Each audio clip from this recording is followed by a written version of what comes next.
그러니까 결국은 정보사가 노상원의 사실상 개인 사조직화되어가는 그 과정을 우리는 볼 수가 있는 그치. 부분이라고 봐. 노상원 롯데리아. 여인영의 100여단장 비위 제보 정보사 장악을 위한 기획이었나라는 기사가 떴어. 자, 음침한 인간이야. 진짜 너무 어쨌든 음침해. 그 민간인이 전직 군인이 정보사를 점령하기 위해서 자기 사람들로 채우기 위해서 그 현직을 모함하고 약간 끌어내리려고 했다는 거잖아. 그러니까. 굉장히 음침한 인간들이다. 이게 맞아.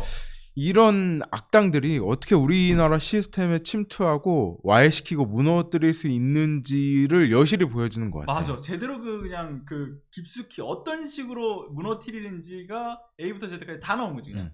그냥 이 노상원이 여인영 당시 국군 방첩 사령관한테 비리를 제보했다라고 하는 이 박민우 정보사 100여단장, 계급은 준장이지. 근데 노상원이 이 박민우 준장을 쳐내고 이 자리가 공석이 되니까 이걸 미끼로 해서 노상원이 작업을 쳤다라는 거야. 그러니까 이를테면 이제 김봉규하고 이 정성욱 그 두 정보사 대령 이 두 사람한테 내가 자리 줄게. 나만 믿고 따라와. 이렇게 지시를 했다라는 건데 그렇게 조종을 할 때 그러니까 중요한 건 이 두 대령 이름 다들 기억나시겠지만 이 노상원과 내란버거를 함께 먹었던 그렇지. 롯데리아 멤버들. 그치. 롯데리아에서 함께 모였던 이들이란 말이야. 그러니까 이 미끼를 덥석 물었던 김봉규랑 정성욱이 그래서 그 계엄 선포 그 다음 날이었지. 그 당시에 선관위 직원들 체포하라고 왜 정보사 이 요원들을 이렇게 모으잖아. 한 40여 명을. 그래서 제2 수사단을 꾸리게 되는데 이거 다 이제 노상원이 결국은 야 내가 그 100여 단장 자리 줄 수 있어. 그러니까 내 말만 믿고 따라와 해가지고 이렇게 구성을 했다라는 거야. 그렇지. 특전사 말고 정보사로 구성하라. 정보사로. 근데 여기서 또 중요한 포인트가 하나 더 있는 게 앞서 이제 노상원에 의해서 쳐내진 그 박민우 준장. 이 사람 이제 문상호 정보사령관하고 멱살 잡고 싸웠던 이 사건의 당사자란 말이야. 그러니까 문상호가 정보사의 그 내부의 고의식 참모하고 말다툼을 했고 서로 뭐 고소전을 이렇게 펼쳤다라고 했던 일화가 굉장히 유명하잖아. 그 당사자인 거지. 근데 그 싸우는 그 과정에서 문상호는 그 박민우 준장을 또 폭행을 하기도 했다라는 그런 이야기도 있었고. 그치. 나는 이 사람도 육사 출신이잖아. 육사에 대해서 진지하게 우리가 다시 고민해봐야 된다. 맞아. 이게 뭐냐면 그 얼마 전에 한 2달 전인가 3달 전에 육사 김용현 동기들이 뭐 김용현 힘내라 막 이딴 소리를 하면서 막 성명 발표하고 그랬단 말이야. 아니 뭐 육사는 뭐 대한민국이 아니고 다른 나라에 있네. 난 이 생각이 들고 이게 결국에는 사조직까지 이어져서 나온 게 그 전두환의 12.12 사태고 그렇잖아. 맞아. 이 육사라는 조직에 대해서 우리가 진지하게 다시 고민해봐야 된다. 그러니까 육사 자체가 하나회화가 된 거잖아. 그게 약간 좀 이상해진 것 같아. 나는 평소에 육사라는 조직이나 뭐 회사 이런 군 조직이 시민들이 군복 입은 시민의 역할을 하고 있다고 보거든. 군복을 입었지만은 어쨌든 민주적인 시대에서 민주적인 국가에서 태어나서 민주 교육을 받고 난 사람이기 때문에 이 사람들이 과거에 막 독재 정권이나 뭐 우리 막 90년대처럼 굉장히 폭력적이고 비상식적이지 않을 거라는 나는 생각을 하고 있었어. 근데 이게 이번에 내란 사태로 인해서 완전히 바뀐 거지. 물론 지금 막 2025년에 신입생으로 입학한 육사 학생들은 아닐 수도 있어.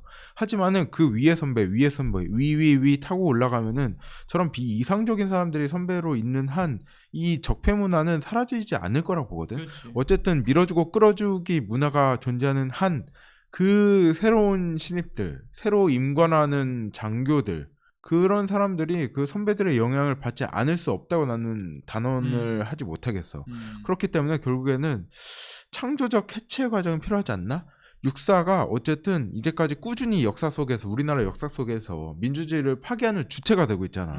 전두환이 그랬고 노태우가 그랬고 그 전에는 박정희가 그랬어. 이제는 김용현을 필두로 하는 그 육사 세력들이 이번에 계엄령을 주도해서 대한민국을 파괴하려고 했었단 말이야. 그치. 그러면 본질적으로 육사 자체에 문제점이 있지 않나라고 우리가 봐야 돼. 그래서 항상 우리가 하는 이야기가 육사 자체를 차라리 광주로 옮겨야 된다. 광주로 옮겨서 5.18 사태에 대한 정말 뼈저린 반성을 육사 생도일 때부터 느끼게 하고 이 육사가 어느 방향으로 나가야 될 것인가를 그 생도들이 직접 느끼게 해줘야 된다. 그리고 과거를 반성하고 어떻게 우리가 대한민국의 군인으로서 육사생도로서 그리고 장교로서 어떤 행동을 보여줘야 되는지 철저하게 교육을 시켜야 된다는 게 매 선거 때마다 나오고 있는데 잘 안 이루어지지. 나는 그게 제일 문제라고 봐. 맞아. 근데 말한 것처럼 어쨌든 이 육사의 사조직 문제, 결국은 김용현을 필두로 해서 또 다른 하나의 어떤 하나회화 되어 가고 있는 그런 모습들 중에서 그 중에 가장 핵심적인 책사 역할을 하는 건 결국 노상원이었다라는 건데, 근데 이게 과연 노상원이 그냥 단순히 핵심적인 책사였을 뿐인가? 왜냐면 그 김용현이 그 다급한 상황에 전화해서 상원아 나 이제 어떻게 하냐, 우리 이제 어떻게 하냐 이런 얘기를 했다라는 것 자체만 들어보면 사실상 헤드는 노상원처럼 보여지긴 하거든. 상원아 우리 이제 어떡하냐 이런 전화를 한 것 자체가 나는 문제라니까. 이거는 나는 노상원이나 김용현 그 개인의 문제라고 안 봐. 이 조직 자체가 그냥 이상한 조직이야. 아니 육사 자체가 이제 필요한가? 나는 그 생각까지 든다니까. 차라리 3사나 뭐 학군단이나 이런 조직을 통해서 민주시민적 소양을 갖춘 군인들이 필요하지, 노상원이나 김용현 같은 이상한 사조직의 문화에 쩌들어 있고 자기들의 권위의식, 어떻게 하면 권력을 가지고 그걸 이용해서 뭐 정권을 찬탈하고 친위 쿠데타를 일으키는지에 대해서 대가리를 굴리는 사람들, 이런 사람들은 필요 없다 이거지. 그렇지. 근데 그렇게 열심히 머리를 굴렸던 노상원이 했던 정말 이 악질적인 수법, 앞서 얘기했던 것처럼 정보사를 장악하기 위한 여러 어떤 그 기술들이 작동을 하는데, 아까 이제 그 못다한 이야기를 조금만 더 덧붙이자면 그 문상호랑 싸웠다고 했잖아. 그 박민우 그 준장하고. 근데 싸웠는데 이 두 사람 간의 고소전 가운데서 정보사의 내부 기밀들이 유출되는 사건들이 벌어지면서 작년에 엄청난 이슈가 됐었잖아. 근데 여기에서 살아남은 건 문상호만 살아남았어. 근데 심지어 그때 저기 오영대 국방부 인사기획관도 그 당시 그 저기 뭐야 문상호가 실제로 폭행을 했었던 것이 맞다라고 이야기까지 했는데도 불구하고 폭행을 한 문상호만 살아남았다. 내쳐진 건 박민우 뿐이었다.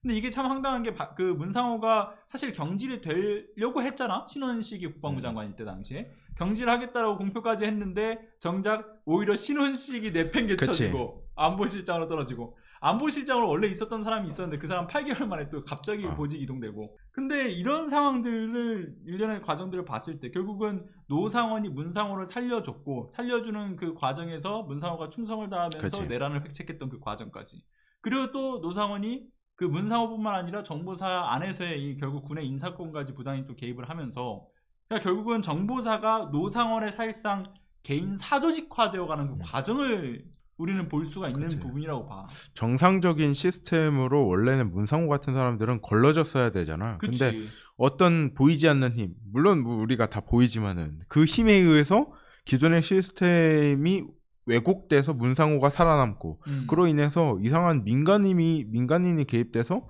정보사를 점령하는 그 과정까지, 나는 이게 시스템 해킹이라고 보거든. 맞아. 시스템 해킹이야. 이 대통령의 권력을 빌려 쓰는 사람들, 그 주변에 있는 십상시 같은 사람들, 여기 아닙니다. 십상시요. 그 아부하는 사람들, 그 대통령의 권력을 자기의 것처럼 이용해서 시스템을 왜곡시키는 사람들이 하나의 국가기관을 점령하고 그걸 사조직화하고 그거를 내란으로까지 일으키는데 수단으로 사용하는 일련의 과정들, 이런 걸 보면서 문제다. 맞아. 무기징역해야 된다 저 사람도. 무기징역해야 된다고 보고, 나는 근데 진짜 까면 깔수록 이 노상원이라는 무서운 부분이 노상원 지금 빵에 있지 않나, 구속돼가지고. 맞아. 정말 무서워 생각이 드는 게, 만에 하나 진짜 내란이 성공을 했다라고 봐. 그럼 나는 노상원에 의해서 윤석열도 날아갔을 거라고 생각도 드는 거야. 또 다른 그 다시 이 노상원이 장악한 그 군부를 통한 쿠데타가 한 번 더 일어나지 않을 법이라는 게 어디 있겠는가 라는 생각이 드는 거지.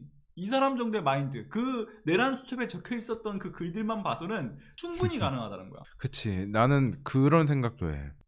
만약에 그 융창중이라는 사람 알아?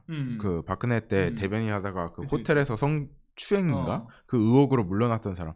그 사람이 얼마 전에 그 자기 라이브에서 이런 이야기를 했어. 아직도 아직 라이브에 융창중의 칼럼 세상인가? 그 유튜브가 있어. 그 쇼츠로 돌아다니는데, 그 막 뭐 당신들이 나한테 뭐라고 해도 나는 그 민주당, 이재명의 민주당이 굉장히 예측 가능한 정치를 하고 있다고 본다. 만약에 지금 국회의장이 우원식 의장이 눈치를 보고 국회 담정을 안 넘었다라면, 그리고 민주당 이재명 대표가 민주당 의원들을 소집하지 않았더라면, 시민들에게 국회로 모여달라고 하지 않았더라면, 지금 계엄 상태에서 아직도 살고 있다, 이런 식으로 막 화를 내는 거야. 와. 아, 민주당 잘했다 하면서.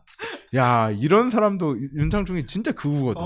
진짜 극우의 대표 명사인데 이런 사람들조차도 인정할 수밖에 없는 상황이다라는 걸 보면서, 그와 반대되는 사람들을 단죄해야 된다. 그래. 지금은 아니, 정상과 진짜. 비정상의 대결이야. 맞아. 조갑제, 정규제 이런 사람들도 그래, 오히려 깜짝 놀랐어. 윤석열 파면해야 된다고 하고 있잖아. 이 사람들이 정상이라니까. 노상원 무기징역 가야 됩니다. 근데 진짜 그래야 나라가 좀 정상으로 좀 돌아올 수 있다라고 생각이 들고, 진짜 우리가 이제 극우의 대표격으로 이제 보고 있었던 인사들이 있잖아. 뭐 정치인뿐만 아니라 유튜버들도 그렇고, 뭐 평론가 또는 그 기자들도 그렇고, 이 사람들조차도 윤석열만큼은 정상적으로 보기 좀 어렵다. 그러니까 우리가 봤을 때는, 사실 저는 극우적 인사들을 봤을 때 다 정상이 아니다라는 생각을 하긴 하지만, 근데 사실 이게 어디까지나 그 사람들은 정말 이념적으로 바라봤던 이 정치적 해석과 그런 가치를 내세웠던 거고, 근데 우리가 지금 이제 소위 윤석열을 지지하면서 뭐 탄핵을 반대한다라는 그런 어떤 지지자들의 어떤 생각들, 그들의 어떤 이 사상의 영역은 사실 이념의 영역에서 해석할 수 있는 것이 아니다. 사실 어쩌면 극우라는 것은 자국우선주의에 좀 극단적으로 이제 간 유형의 이념이라고 보는 것이 사실 되게 간단하게 이해할 수 있는 해석이잖아. 근데 얘네들은 자국우선주의도 아니야, 심지어. 성적이 들고 있고, 그리고 저기 자꾸 일본한테 자꾸 팔아먹으려고 하고 있고. 힘들다. 아유, 참. 나는 결국에는 이 윤석열과 필두한 노상원, 뭐 김용현과 뭐 국민의힘 일부 의원들이 막 윤석열 뭐 비호하고 에워싸고 그런 게 이번에 제대로 심판을 해야지. 아니, 나 헌재도 이해가 안 돼. 나 지금 며칠이야 지금. 그래서 언제 할 거야. 이거를 빨리 정해줘야지. 이거를 그냥 이렇게 방치하는 것도 헌재 직무유기고, 결국에는 이 사람들을 제대로 처벌하지 않으면 제2의 윤석열, 제2의 김용현 이런 사람 분명 나오거든. 이 사람들에게 어떤 일말의 자비를 베풀면 앞으로 5년 후에 10년 후에 이런 똑같은 사람들이 나오지 않는다는 보장이 없어요. 빨리 단죄해야 된다. 맞아. 지난 10년간 매달 20만 원씩 꼬박꼬박 보험 넣은 김호구 씨. 40줄에 처음 병원 신세를 졌는데 과연 그 보장 금액은? 꼴랑 100만 원이요. 왜 이렇게 실망스러운 겁니까? 제가 뭘 잘못한 겁니까? 보험 손해보지 마세요. 최고의 전문가들이 본인에게 가장 적합한 보험으로 맞춤형 리모델링 해드립니다. 지금 바로 마이보험 체크하세요. 검색창에 마이보험 체크.